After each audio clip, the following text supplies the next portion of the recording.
Ladies and gentlemen, good day and welcome to the Q1 FY2026 earnings conference call of Laurus Lab, hosted by DAM Capital. As a reminder, all participant lines will be in the listen-only mode, and there will be an opportunity for you to ask questions after the presentation concludes. Should you need assistance during the conference call, please signal an operator by pressing star, then zero on your touch-tone phone. Please note that this conference is being recorded. I now hand the conference over to Mr. Nitin Agarwal from DAM Capital. Thank you, and over to you, sir. Hi, thanks, Steve. Hi, good afternoon, everyone, and a very good evening, and welcome to Laurus Labs Q1 FY2026 earnings call, hosted by DAM Capital Advisors Limited.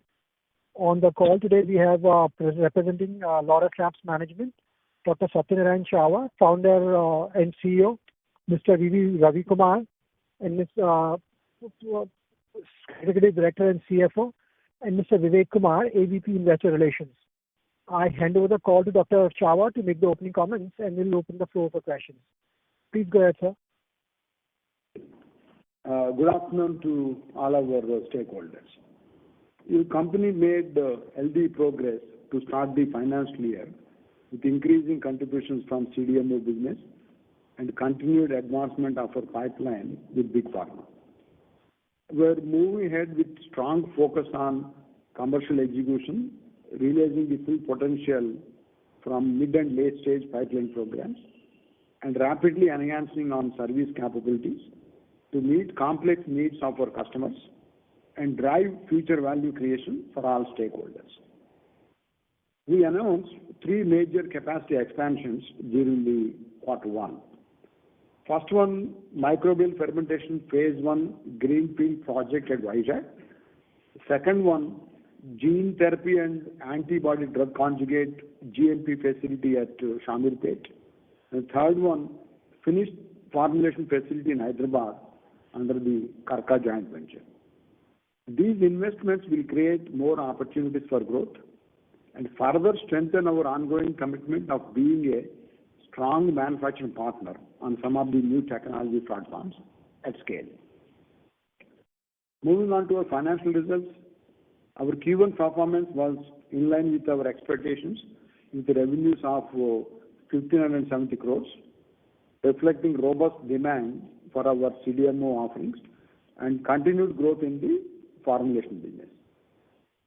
Gross margins further expanded and are at 59% range, and EBITDA margins expanded by 10.5 percentage points to close to 25%, following better operating leverage, product and segment mix. As we look forward, we remain confident in our outlook for improved growth in the rest of the year. To begin, I'd like to share key updates on our CDMO business. We are seeing a very good progress in this division with sustained demand in our high-value integrated offerings. We achieved very strong growth for the Q1, registering a sales of 493 crores. This growth was mainly driven by several mid to late stage NCE deliveries and increase in sales from new manufacturing assets. Pipeline momentum was healthy across clinical commercial phase, with the mix shifting towards increased Big Pharma projects. In specific, a lot of customer interest seen around biocatalysis, flow chemistry, high energy chemistry, controls manufacturing, peptide manufacturing, etc. As on date, we have a pipeline of over 110 active projects, over 90 in human health, and about 20 in animal health and crop sciences.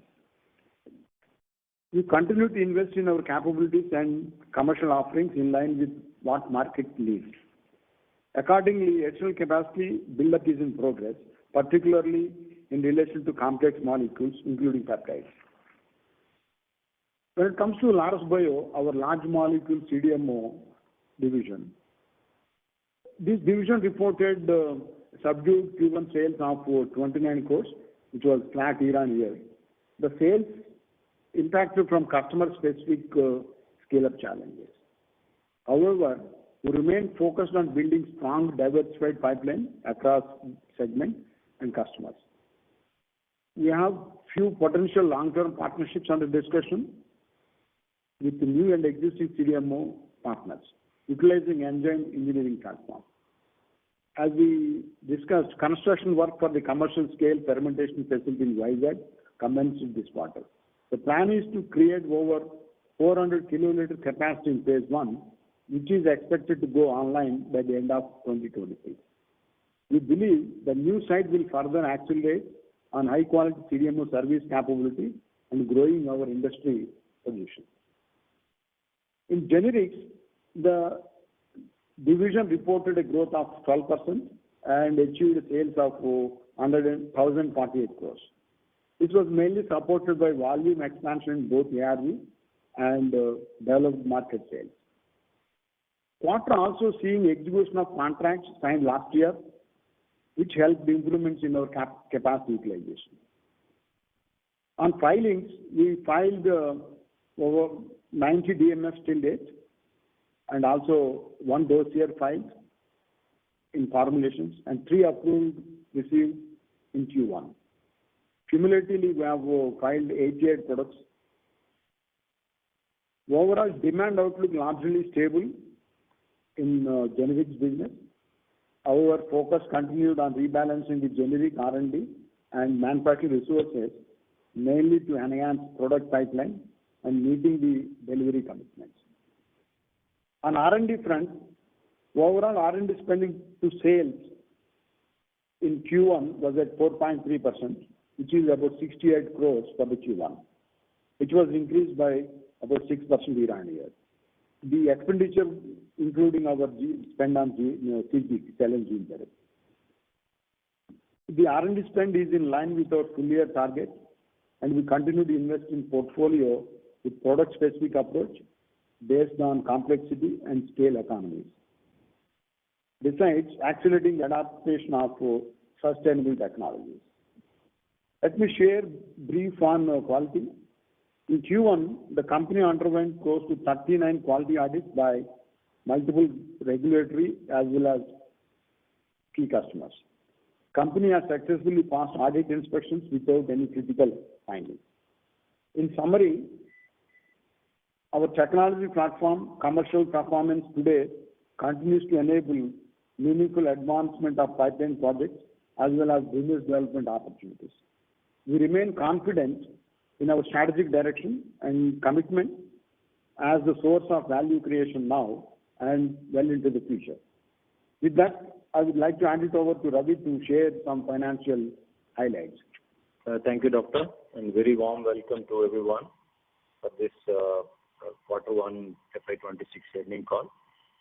Total income from operations is 1570 crores with a growth of 31% year-on-year, and the momentum has come from the CDMO and the generic division business.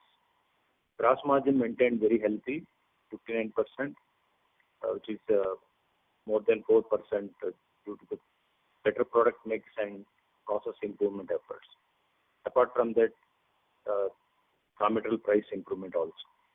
EBITDA for quarter 1 stands at 389 crores with a margin of 25%, progressively improved versus full year for FY25. Profit after tax for quarter 1 is 163 crores. ROCE stand at 13%.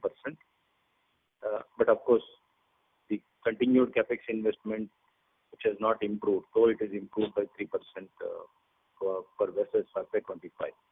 On the capex front, we invest close to 265 crores for the quarter. Our net debt stood at 2,388 crores with a debt EBITDA of 1.8 versus 2.3 for the last quarter. On the capital allocation front, our strategy remains unchanged, and we will continue to prioritize investments into high-value business segments to drive near and long-term growth and returns for our shareholders. You can refer our IR presentation for more details. With this, I would request the moderator to open the lines for QA. Thank you. Thank you very much, sir. We will now begin the question and answer session. Anyone who wishes to ask a question may press star and 1 on their touchtone telephone. If you wish to withdraw yourself from the question queue, you may press star and 2. Participants are requested to use handset while asking a question. Ladies and gentlemen, we will wait for a moment while the question queue assembles.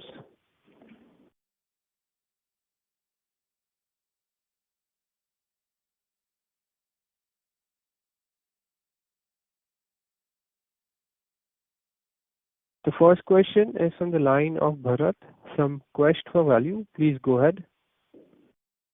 Yeah, hi. Firstly, I'd like to congratulate Dr. Satya and Raviji for delivering a good set of numbers. And I'd also like to specially congratulate Krishna Chaitanya for delivering exceptional CDMO numbers consistently from past few quarters. And coming to my questions, so there is a significant jump of gross margin in this quarter. It increased by around 500 basis points. We are now at 59.5%. Can we expect this kind of high gross margins will be maintained in future too, as the share of CDMO increases? Or do you see it as a one-off and it's too early to expect this kind of high gross margin? Thanks, Mr. If you look at our gross margins over several quarters, we are always informing and also maintaining around 52%. Now, you can say as the contribution from CDMO business increases, we expect the gross margins will remain between 55 to 60%. That's what we expect in the coming quarters. Okay, thanks. And if you see of the past trends, CDMO in Q1 is generally weaker, and as the year passes by, Q2 will be better, and Q3 will be much better, and Q4 will be the top. Yeah? And generally, H2 will be much better than H1. But this time, surprisingly, if you see CDMO in Q1 is very, very strong. It is even better than last year Q4. Yeah. So on this base, do you still think H2 will be better than H1 for CDMO in FY26 too? The CDMO business, you can't count quarter on quarter, but we expect good growth over last year for sure. Our manufacturing and delivery depends on their clinical programs. So it will be bumpy, but we see we are in a good shape right now on our CDMO segment. Okay, good, thanks. And my last question is that currently, if you see the current cycle of global fund tender, which is generally for 3 years, it is going to end, I think, if I'm not wrong, it will be going to end by end of December, end of this year in December. Yeah. May I know if Laurus has won the next tender cycle? Generally, they will run the tender little later, end of maybe September, October. If you see our trend, we are very successful in getting good share of that tender, and we don't see any challenges there. Okay, yeah, thank you. Thank you very much for all this. Yeah. Thank you. Thank you. The next question is from the line of Jeevan Patwa from Sahasrar Capital. Please go ahead. Sir, firstly, congratulations for entire team actually for, so whatever hard work we have put in last few years, I think that has started showing the results. I'm very happy for it. Only question I have is on the bio side, so on the food protein side. So we are basically, about to set up facility for, 2 million liter and then 4 million liters. So on the food protein side, what is the progress, sir? Means are we now started putting any work there? Are we, reactors has been already orders has been placed for the reactor. Where are we in that? As I mentioned, we are installing 400 kiloliters of fermentation capacity in Vizag Greenfield project. That's the phase 1. As you mentioned, overall capacity at that site will go to 2 million liters in two more phases. In phase 2, phase 3 put together, it will go to 2 million liters. And we have very good visibility about utilization of that fermentation site, which product, which customer and all. Like we are gaining confidence and gaining visibility in our small molecule CDMO segment. We're also seeing a lot of visibility now, what customer, what project, what price, what timelines on our large molecule CDMO. Okay. As you were talking about our focus on food proteins we are focusing, but focus as also on other proteins, cosmetic proteins, some polymers produced by fermentation. So the offerings are becoming very interesting, which are also at scale. Wonderful, sir. Wonderful, sir. And second question I have is on the immunoadd. So how do you see the ramp up in number of, so capacity I understand it will come on stream by September. But in terms of the response from the market, I just wanted to understand your feedback on that. How is the response from the market? Are we also seeing foreign national traveling to India to get this treatment done in India since the cost is much lower? There are some more treatments offered to foreigners. That was based on the hospital's choice. What is also happening, we are also trying to build overseas presence by entering partnership with some big pharmas in those regions. Maybe in the near future we'll give you more details on our global expansion of CAR-T therapy using immunoadd. Okay, great, sir, great. And third, last is on the gene therapy, sir. So we are setting up a viral vector facility in Kanpur, right? So, any update there, sir? So there is a change in our approach because our thought process changed from 2,500 square meter facility to 6,000 square meter facility. So there is no space available at Technopark in Kanpur. So we have moved idea of that facility to Hyderabad, Genome Valley, where we broke the ground for a 6,000 square meter facility. And whatever gene therapy, viral vector, and also that building houses antibody drug conjugate GMP facility as well. So because we have added another therapy ADCs, we thought to move to Hyderabad. Yeah. Okay, sir. Thanks a lot. Thanks a lot.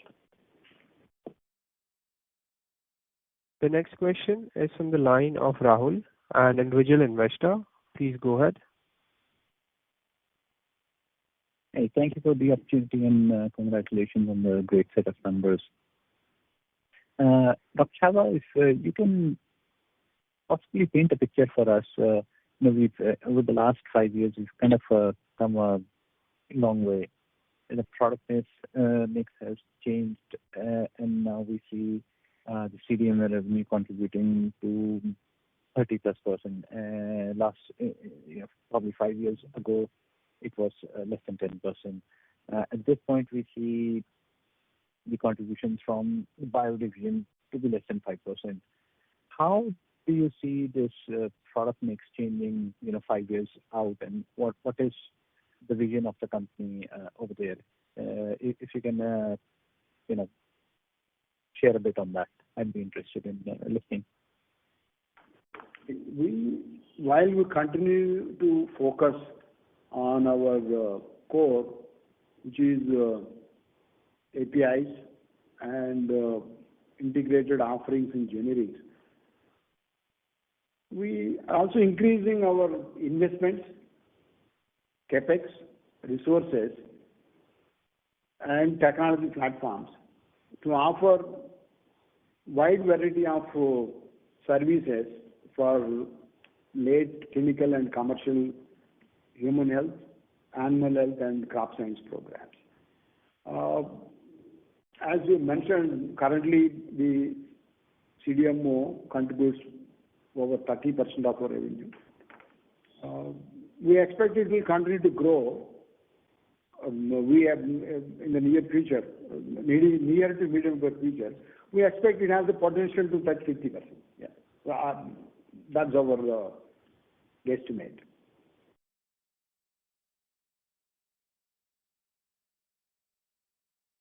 Thank you so much. Like just a hypothetical question. At any point in time, do you see these divisions becoming, big to the extent that, there may be a possibility of listing these as, separate entities in business? We don't have any plans for that. Okay. Thank you so much, and wish you all the good luck. Thank you. Thank you.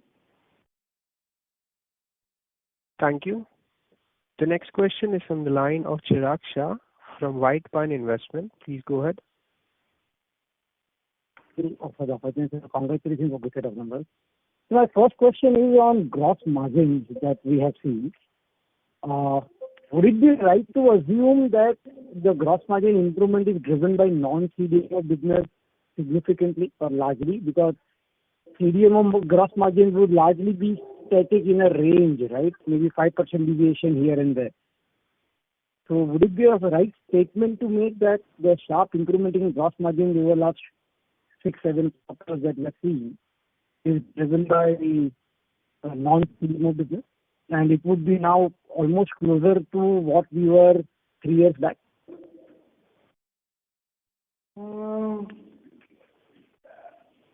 If you look at our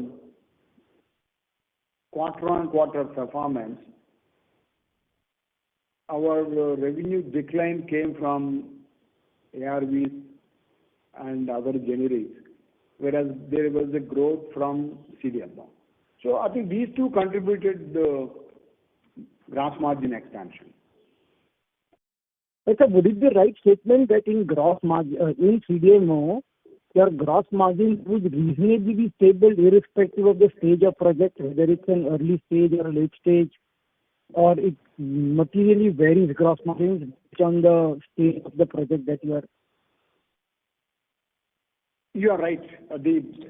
Generally, the gross margins remain similar irrespective of stage and scale of the project. Okay, that one. It answers my question. So, and sir, then in that case, which part of the non-CDMO business has been contributing to margins? Because if I do some mathematics, there is a significant improvement of almost 700 to 1,000 bits in non-CDMO gross margin. So is it the ARV part or FDF part which is driving, or if you can just share some light? It's majority came from non-ARV. Majority came from non-ARV. And is there further scope of improvement over there, or rather, what is driving that non-ARV performance? It's based on some shipments. As I mentioned, we expect the gross margins remain between 55 to 60. Earlier, we used to say around 55. Now we are saying it will be between 55 to 60%. So that's a very healthy, and we expect we'll be able to maintain that. So one last question. Any pre-buying that you have witnessed or any indication of pre-buying given the potential risk of some tariff that could come across? So is there any pre-buying that you have witnessed from your customers? I think it's a very difficult question to guess and answer. So we have to wait. And as you have seen from our results, see, our dependency on formulation sales to US are not that significant. So yeah. Great. Thank you. Thank you. Thank you. The next question is on the line of Tushar Manudhane from Motilal Oswal Financial Services. Please go ahead. Am I audible? Yes, very well. Sir, just on CDMO business, now that the animal health facility is commissioned, even agrochemicals, so has this contributed meaningfully for the CDMO business for the quarter? Or the other way to ask is, if you could break the CDMO business into human health, animal health, and the agrochemical and ingredients. The contributions from human health and animal health were there in this quarter. nothing significant from crop sciences in this quarter. So will that come up in the coming quarters? Is that the safe assumption, or it would take some more time for the facility to sort of get stabilized? We expect meaningful revenues from crop sciences will only come next financial year. So just one more on this aspect. From the return on investment perspective, like the KL facilities, whether to utilize for ingredients for human health or animal health or crop sciences, what is sort of determining? Is it a similar chemistry and hence it's just a different application, or how to think about it strategically for next 5 to 6 years? So the facilities for animal health are segregated and dedicated. You can't use that for human health or crop science. Similarly, the crop science facilities are also segregated and dedicated. So those can be used for only crop sciences. So interchangeability of these two facilities are not possible. Whereas human health, we have large capacity where we can do these projects in multiple sites at multiple scales. Understood, sir. And just lastly on bio side, where there has been certain issues with the customer, so probably if that customer comes back or if we have new customer, like tentative timeline approximately for this business to sort of revive? Oh, there is no challenge. It is only delay. The project now, the bottleneck was resolved. Things are back to normal, and we don't see, when we look at the entire year, we don't see any big challenge achieving what numbers we thought at the beginning of the year. Got it. Thank you. That's it from me. Thank you. Thank you. The next question is from the line of Sajal Kapoor from Anti-Fragile Thinking. Please go ahead. Yeah, many thanks for taking my questions.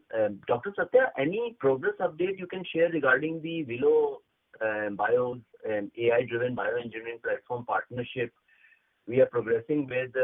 What advantages does bioengineering provide over chemical, conventional chemical synthesis in terms of efficiency, cost, and sustainability, please?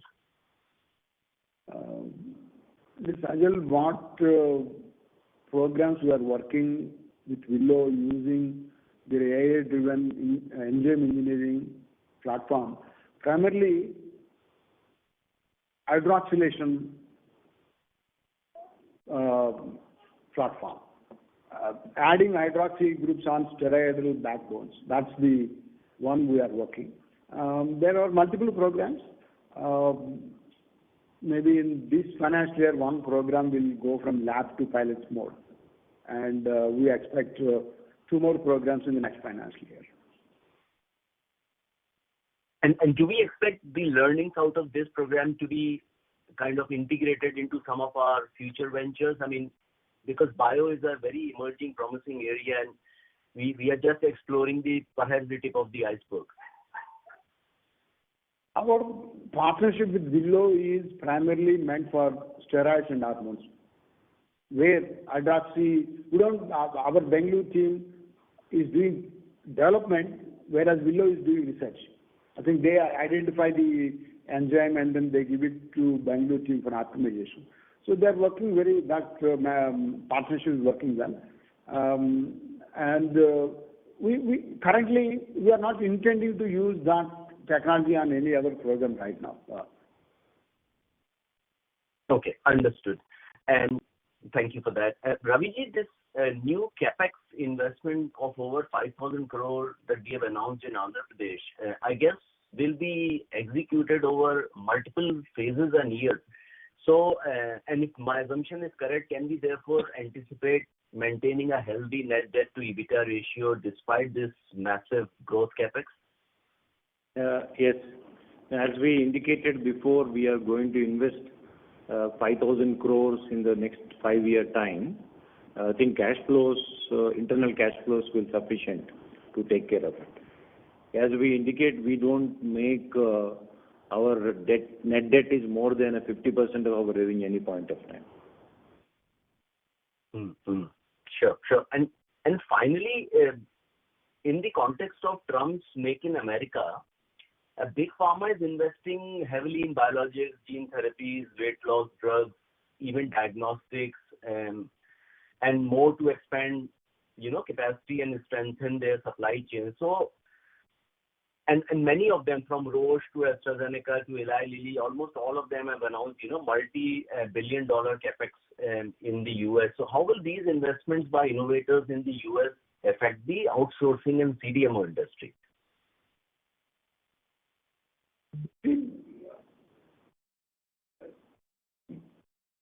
These big pharmas have a very large pipeline.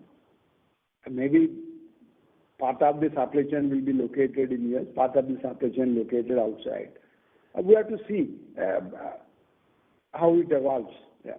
Everybody is announcing a lot of investments in US. But we don't see beginning of impact. So as we mentioned, they will not move core chemistry to US. They may move cell and gene therapy, finishing steps. So the demand for intermediates will remain constant or increasing maybe. Yeah. And maybe small molecules APIs as well. That's not going to move to US. Yeah, that's what we believe. Yeah. Yeah. Sure. That's all from my side. Thank you so much. Thank you. Thank you. The next question is from the line of Vivek, an individual investor. Please go ahead. Good evening, sir. I have a question regarding the Laurus Bio, sir. You have mentioned that there is a pricing challenge in that particular slide for the Laurus Bio. Could you please share the details on the pricing challenge? And the second question is that how big it can become in next 5 to 10 years at Laurus Bio itself? See, the pricing challenge at Bio pertains to hiring reactor months to product billing. So that was the one shift happened, because in the not clinical trials, since we don't know how many days fermentation will take, how many days the downstream processing happens. So customer is to pay per month or per batch. Once the product stabilizes, then the billing will go to per kg. So that's the pricing shift happening for when the product matures. Yeah. And the question regarding the opportunities in the next 5 years, we see significant potential. That is the reason we are investing a lot of money in greenfield projects. As we mentioned, the phase 1 itself, we are creating 400 kiloliters capacity, and eventually it will go to 2 million liters fermentation capacity. Okay, sir. Thank you for answering the question, sir. I will join in the queue, sir. Thank you. The next question is on the line of Abhijit, an individual investor. Please go ahead.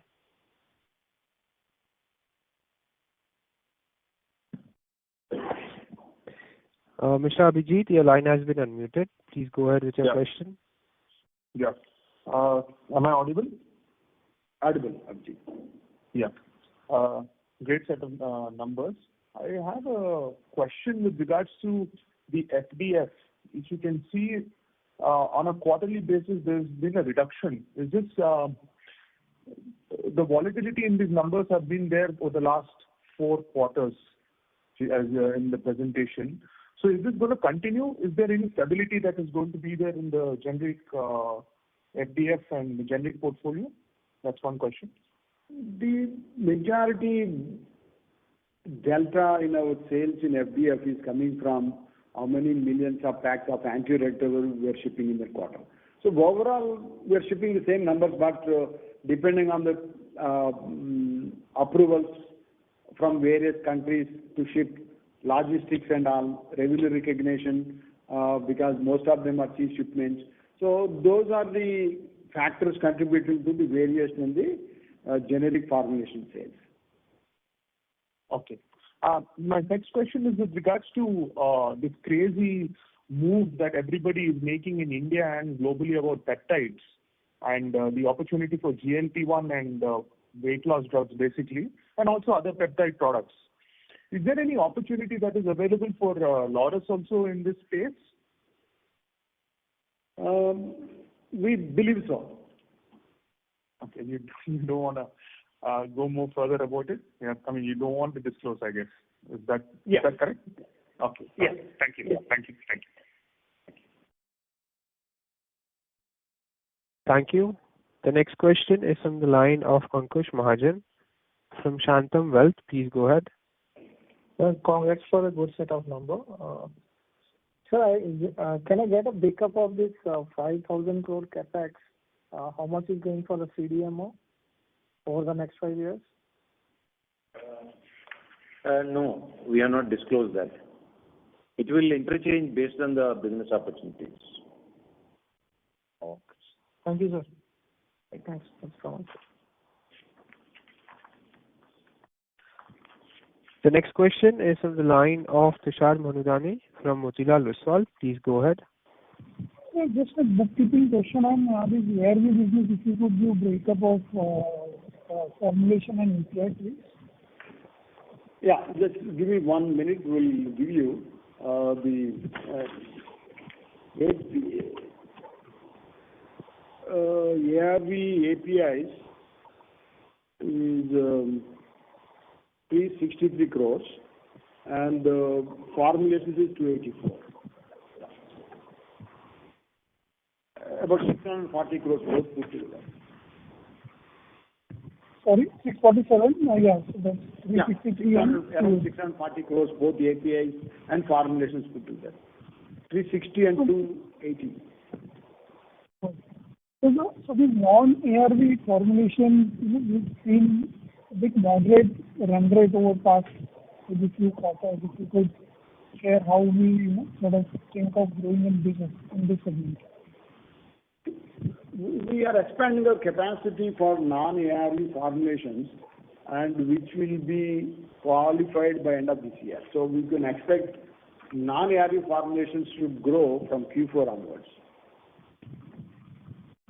But on the product approval side also there has been good correct me if I'm wrong.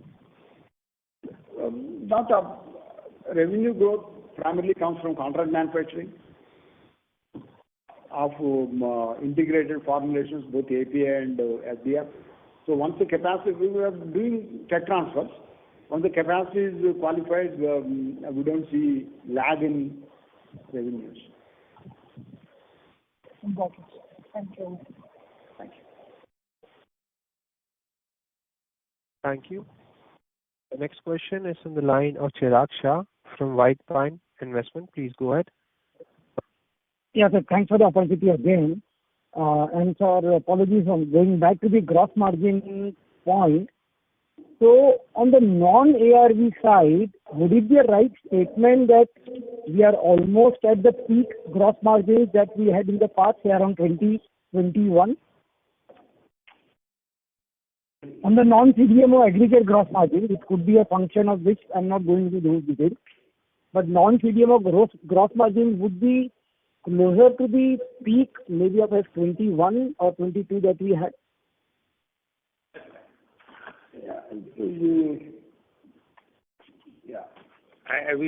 It's a difficult, but maybe close. You are right.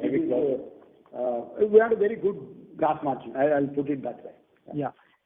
So my actual question is, so what are we doing from here on to improve that part, that piece of gross margin further? As we grow our CDMO business, as we see today, we haven't achieved operational efficiency. Still a lot of unutilized capacities and all.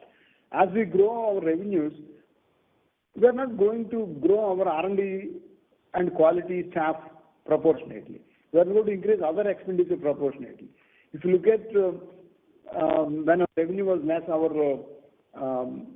cost of employees went up to 16-17%. Sometimes it was around 10%. So we are at the beginning of that benefit of operational efficiency. Yeah. Once we improve revenues, our percentage of expenditure will come down. So that is another metric which will help us to improve our numbers, EBITDA as well as return on capital. No, so my question was more on the non-CDMO gross margins. Either business mix changing that it can see a significant uptick from what was the historical peak on the gross margin, because that will directly flow to EBITDA and PAT also in that sense. So is the business model changing where we can see a higher peak gross margin in non-CDMO piece? I think there is no business mix change. It's only product change. In some products we get more margins. Maybe we might have shift in this quarter. So it is fundamentally the business is not changing significantly. Yeah. Okay, great. Thank you. And all the best, sir. Thank you. Thank you. The next question is from the line of Nitin Agarwal from DAM Capital. Please go ahead. Thanks for taking the question, Doctor. On the CMO business which we have in both API and formulations, can you give us some color on when do you see momentum picking up on those pieces? Because we've seen sudden flattening out of the API business and the formulation business X of ARVs also not seem to have picked up much over the last few quarters. It will pick up from Q4 onwards, Nitin. Yeah. And is this driven by certain specific contracts, or what will drive the timing from Q4 onwards on these businesses? Right now, the tech transfer batches are going on in formulations, and the capacity enhancement is also going on parallelly. So both we expect will be handy to get higher supplies and higher revenue from Q4 onwards. And so for the APIs? API, what is happening with that contract, we are doing more integrated. So we are doing making API and converting that into formulations. So we may not have, we don't expect under the contract manufacturing or API revenues will grow. Will not grow to the extent formulations are growing. Got it. And sir, on the API business, X of the ARVs, last year we had a bit of a slump in the oncology part. I mean, till the time you were disclosing that. I mean, how do we see the non-ARV API piece going forward? Are we seeing momentum coming in that business at some point in time? Not in the next few quarters. And then what is the reason because of which there has been some challenge on this piece over the last? It's not challenge. Is a by choice actually. The reason is we have allocated more resources to take up more CDMO projects instead of allocating to significant number to generic API development. So we took that as a decision made by internal people. I think we are also expanding our R&D strength. Once that is done, we will put resources back in development, validation of generic APIs. We also need capacity to do that. So there are multiple things. So right now we made an informed decision internally to allocate resources to CDMO projects. Okay, that makes sense. And sir, in the CDMO business, I think the question was asked earlier also. So because we've had 3 very strong consecutive quarters on the business. The growth has come through sequentially for the last few quarters on a QOQ basis. Now, on this base, sir, how should we think about quarterly growth for this business? Is it going to be linear, or we expect some lumpiness as we go forward? The overall year, we can comment is going to be healthy growth. Okay, and there's probably some volatility on a QOQ basis as we go through the quarters. We are not expanding that. Because ARVs, some business we know very clear. See, it's not that we will get an order for CDMO in July and we deliver in September. It's not that. So it's a long lead time. We know very clear what molecule we're making, how much we're making, which is the customer, what price and all, pretty well for this year. So we see comfortable and we expect good growth in CDMO revenues overall for the year. And sir, if you can on the CDMO part, how many products are we supplying? How many have got against which you're doing commercial supplies at this point of time? And typically, how should we think about, typically given your pipeline, how many new products can get commercial typically on an annual basis given a pipeline over the next couple of years? It's difficult. We don't want to get that number and confuse all the investors. So I think as you have mentioned, we have grown significantly in CDMO quarter on quarter for the last 5 quarters. And numbers only will speak. That's what we don't want to forecast our partner products. So when it comes to here, we are telling will be around 2,500 crores plus or minus 200 crores. We have visibility there. In CMO and generic, we have visibility. In CDMO, we don't want to guess and give a number. Right. And then in your opening, last one on this, on the opening comments, you made a few references to the fact that a lot of big pharma contracts supplies have started or are scaling up, for our CDMO business. I mean, so is this? So if you can probably on the when you highlight the big pharma part, how should one read it? Is it essentially leading to larger contracts, or these are more strategic partnerships? And Nitin, I think we are going I think beyond on the CDMO. We cannot disclose more than what we have done on this. Okay, sir. Sure, sir. No problem. Thank you, sir. Thank you. Thank you. The next question is from the line of Forum Parekh from Bank of Baroda. Please go ahead.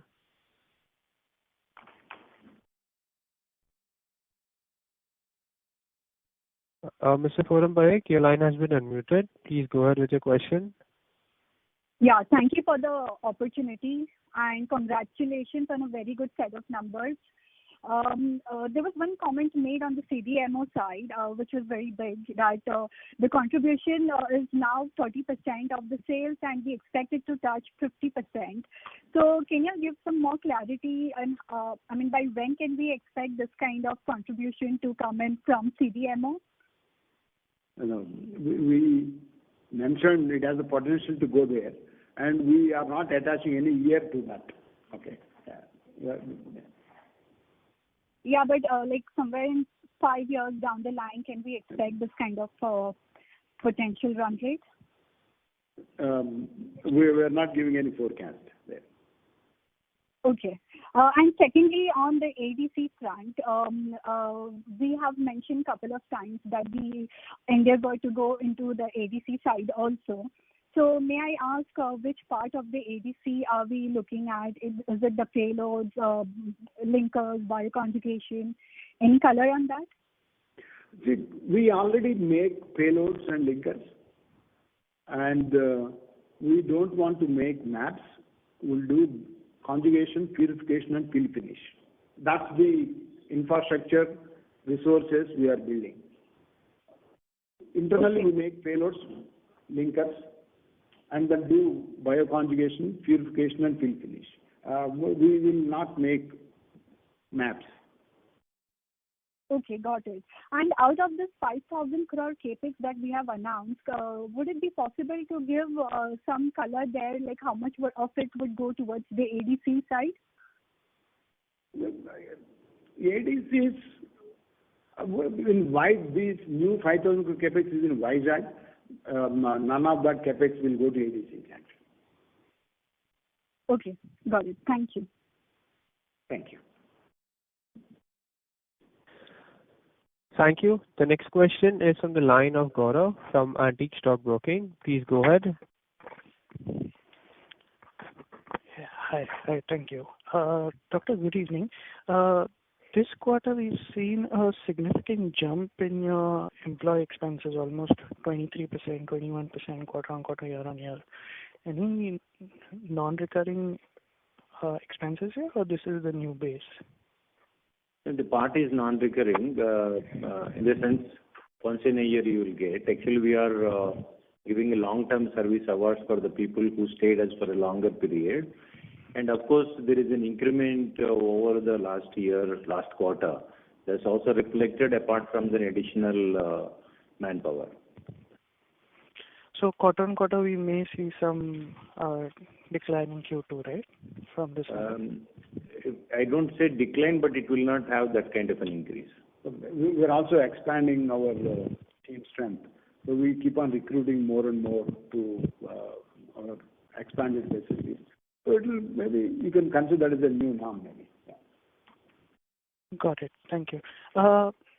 On the ARV side, we've seen, growth this quarter, year-on-year growth in this quarter, but you're still maintaining your guidance of, no growth for an overall full year basis. Any particular reason, why still you're not seeing growth in this segment for the full year? Is it just uncertainty on the global tender? We kept some margin. See, we have seen significant price drops in ARVs. If there is no price drop, we may go a little better.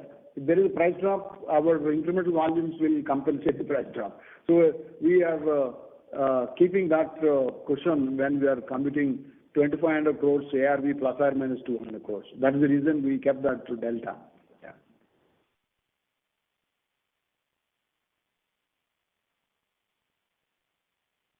Mr. Gaurav, does that answer your question? Hello? He must be dropped off. Yes, sir. We'll move on to the next question. It's from the line of Yasir. Please go ahead. Good evening, Dr. Satya. Congrats on a great performance.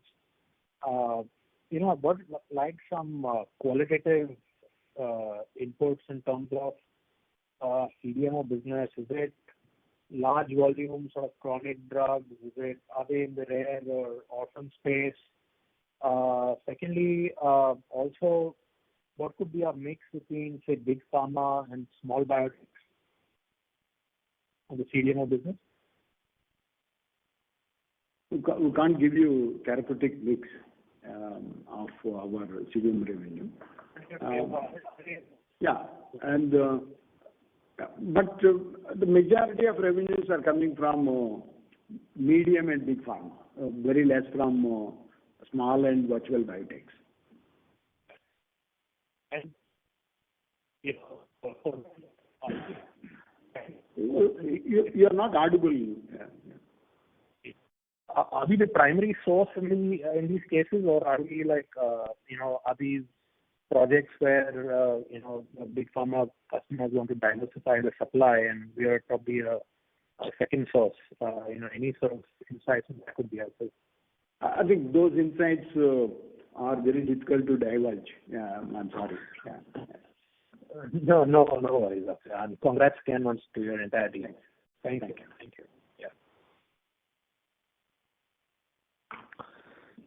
The next question is from the line of Abhijit, an individual investor. Please go ahead. Thank you for the second round of opportunity. I have a question with regards to the debt. So the net debt for EBITDA right now is 1.8. Obviously, it's come down because your EBITDA has gone up. What is the management's guidance for the debt over the next 2 years or next 3 years? We are not expecting a significant increase in the debt. So we will manage as we said, we try to manage with 50% of our revenue levels, the annual revenue levels. That means EBITDA, debt by EBITDA, maybe 2.5 is max.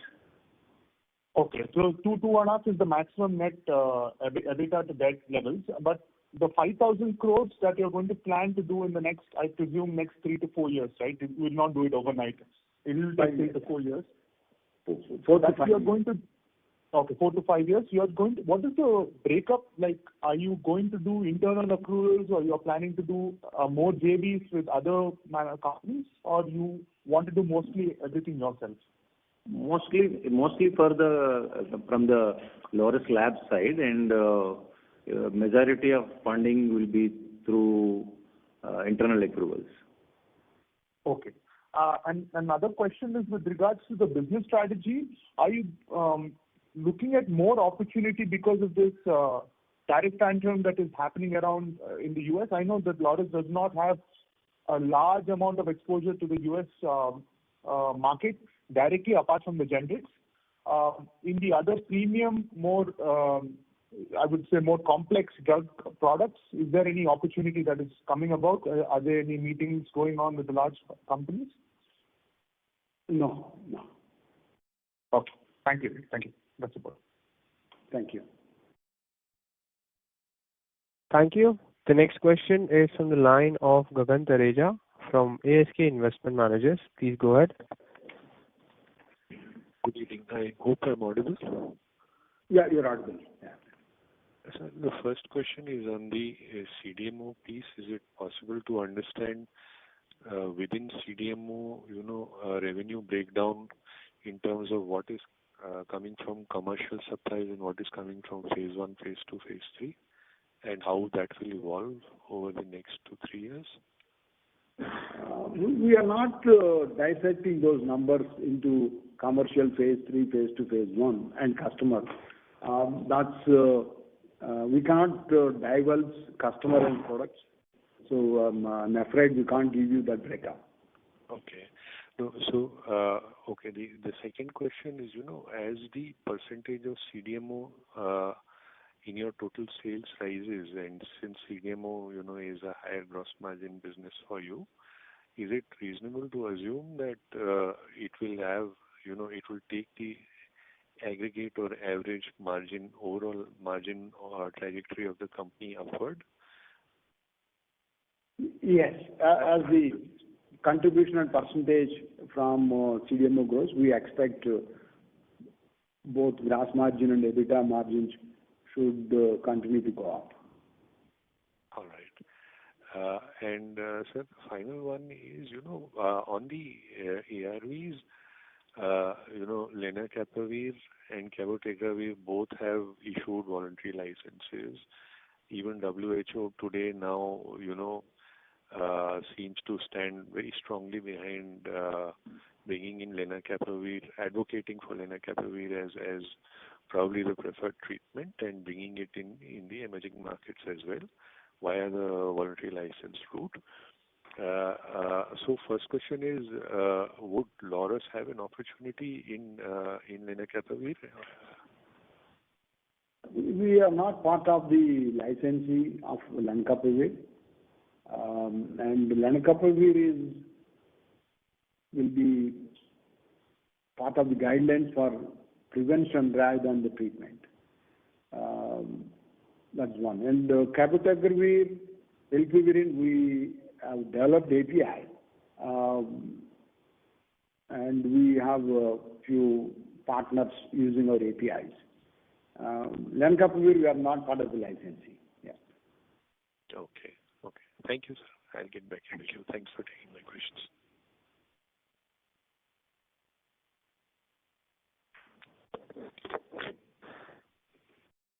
Thank you. Ladies and gentlemen, that was the last question for today's conference call. I now hand the conference over to the management for their closing comments. Thank you, Nitin and Dan team, for hosting this Q1 investor conference call. And thanks for asking very pertinent questions, all the stakeholders. Thank you. Thank you. Thank you. On behalf of DAM Capital, that concludes this conference. Thank you for joining us, and you may now disconnect your lines. Thank you.